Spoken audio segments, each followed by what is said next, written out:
میرے نبی نے گھروں کو آباد کرنے کا ایک خوبصورت طریقہ بتایا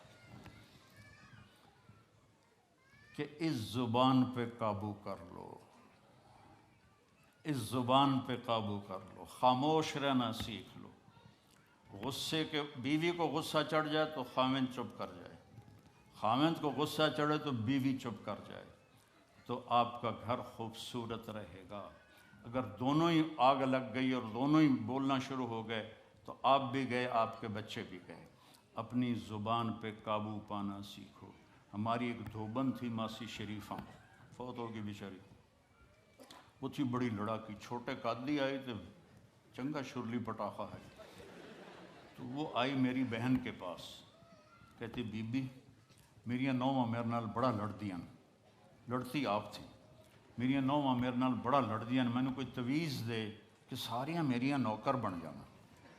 اب میری بہن کو تو پتہ تھا کہ ماشاءاللہ آپ سوا سیر ہے، تو میری بہن تویز گنڈے کا ہمارے ملک میں بڑا رواج ہے، تو ایسے الٹی سیدھے لکیریں لگا کے نا، تو رول کر کے چھوٹا سا بنا کے نا، کہا کہ ماسی جب تیری لڑائی ہونے لگے تو یہ تعویذ تم نے یہاں رکھ لینا اور چک مار لینا ایسے، اور اس کو گرنے نہیں دینا، گر گیا تو وہ تیری خیر کوئی نہیں۔ اور اس نے کیا کیا، اس کو چپ کروانے کا طریقہ، تو تعویذ کی تو بڑی اہمیت ہوتی ہے۔ تو ایک ہفتے کے بعد آ گئی، بی بی تو بڑا چنگا تعویذ دیتا، ساری لڑائی ختم ہو گئی کیونکہ ماسی شریفہ چپ ہو گئی۔ تو یہ سب ان عورتوں کو بھی تعویذ دیتا ہوں، ماسی شریفہ والا آپ کو بھی دیتا ہوں، ماسی شریفہ والا تعویذ لے لو، آپ کی زندگی بڑی خوشحال ہو جائے گی۔ اللہ کی قسم، جھک جانے میں جو عزت ہے وہ سر اٹھانے میں نہیں ہے، چپ رہنے میں جو سکون ہے وہ جواب دینے میں نہیں ہے۔ آپ خاموش رہنا سیکھو، آپ اپنے بچوں کو عزت دینا سیکھو، اپنے بچوں کو ٹائم دیا کرو۔ یہاں مرد کی بھی جاب ہے، عورت کی بھی جاب ہے، تو بچے نظر انداز ہوتے ہیں، ان کو ٹائم دو۔ میرے نبی نے فرمایا اکرموا اولادکم، اپنی اولاد کو عزت دو، اور آپ نے فرمایا خیرکم خیرکم لأہلہ، سب سے بہترین مسلمان وہ ہے جو بیوی سے اچھا سلوک کرے۔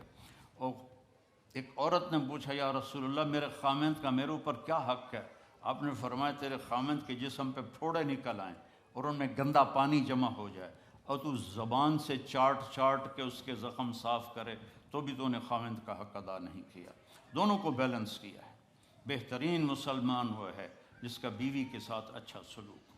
آپ نے 11 شادیاں کی، یہ شوق کی نہیں تھیں، یہ اللہ کے حکم کی تھیں اور ہمیں زندگی سمجھانے کے لیے تھیں کہ آپ یہاں رہو یا کہیں اور جگہ رہو، جب تک آپ کو صبر اور برداشت کرنا نہیں آئے گا آپ کی زندگی خوبصورت نہیں ہو سکتی۔ غصے کو پینا سیکھو، غصے کو دبانا سیکھو، غصے کے وقت چپ رہنا سیکھو، تو آپ کی زندگی بڑی خوبصورت ہو جائے گی، بہت حسین ہو جائے گی۔ زندگی اندر ہے، باہر نہیں۔ اب رولز رائس میں چڑھ کے کوئی اچھی زندگی نہیں گزار رہا ہے، لائف تو اندر ہے۔ دل دریا سمندروں ڈوبے کون دلاں دیاں جانے ہو، وچے بیڑے وچے جھیڑے وچے ونج مہانے ہو، یہ اندر ہے، لائف اندر ہے۔ اور کیا لطف انجمن کا جب دل ہی بجھ گیا ہو، جب اندر بجھا ہوا ہو تو پھر باہر کی چیزیں کوئی مزہ نہیں دیتی۔ عاصم کے مرنے کے بعد ہمیں کوئی شے اچھی نہیں لگتی، حالانکہ لائف ہر نعمت موجود ہے، سب کچھ موجود ہے۔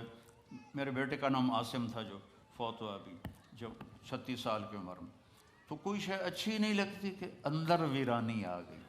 یہ اندر میں خوشحالی ہو، اس کے لیے صرف ایک ہی دوا ہے، وہ ہے محمدی بننا اور محمدی اخلاق کو اختیار کرنا، اللہ کے نبی کے طریقے پر چلتے ہوئے اپنی جان سے لڑائی لڑنا۔ ایک ہمارا دوست تھے، وہ تبلیغ میں گئے تو ان کو داڑھی رکھنے کا شوق ہو گیا، اب بیوی ان کی رکاوٹ بنے کہ داڑھی رکھو گے تو مجھے طلاق دینی ہوگی۔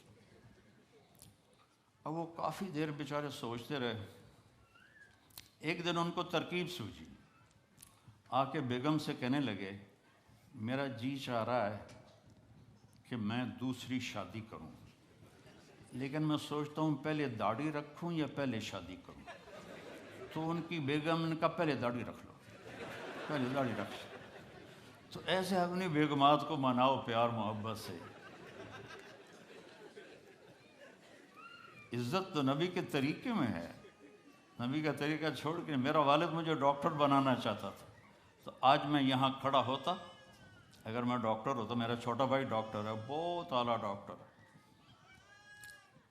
تو میں یہاں کھڑا ہوتا۔ مجھے یہاں میرے نبی کا طریقہ لے کر آیا ہے، میرے نبی کی سنت لے کر آئی ہے، میرے نبی کی زندگی لے کر آئی ہے، اور آپ جس محبت سے تشریف لائے ہیں اس کے پیچھے میرے نبی کی زندگی ہے۔